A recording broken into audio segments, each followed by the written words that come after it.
Samantala, nagdulot naman po ng takot ang nangyaring pananambang sa convoy ni Nunungan Llano del Norte Mayor Abdul Malik Manamparan nitong nakaraang Biyernes sa mga nakaligtas sa insidente, gayon din po sa mga motoristang nagdaraan sa lugar.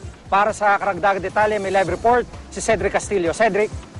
Jiggy, wala man ni isang galos pero tila lumatay naman ang bangungot ng mga hagulhol, naglilipara mga bala at nagkalat na dugo sa isip nitong 14 anyos na dalagitang nakapanayam ng ating team dito sa Lanao del Norte. Kasama sila sa convoy ng alkalde ng Nunungan ng paulanan ito ng bala Huwebes nitong nakarang linggo. Sa gitna ng putukan, wala raw nagawa ang mga bata kundi magdasal at umasang walang mapapahamak sa kanilang mga kaanak at kasama.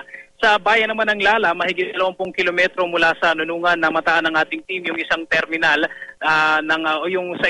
yung isang truck na nagsasakay ng mga pasahero. Ito yung bagaman iba na yung driver, ito yung truck na sinasakyan ng mga taga-Nunungan. Ayon sa pahinante, sa kabila ng takot na dumaan daw sa lugar ng pananambang ay sa kanilang araw nakasalalay yung pang-araw-araw na buhay ng mga tiga-Nunungan, kaya kailangan magpatuloy yung biyahe. Ayon kay Nunungan Incumbent Mayor Abdul Malik Manamparan, isa sa mga sugatan sa insidente, imposibleng mga katunggaliraw sa darating na eleksyon ang nasa likod ng pag-atake. Ang suspetsya ng alkalde, isang pamilya na matagal ng kabanggaan ng kanyang angkan ang posibleng nagputos sa pamamaril. Sa kabila nito, tumanggi siyang pangalanan kung sino yung kanilang sinususpetsahan.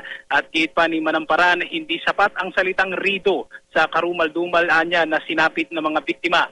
Sa labanan daw kasi ng mga angkan, hindi pat idinadamay ang mga babae at ang mga bata. Sige? Maraming salamat, Cedric Castillo.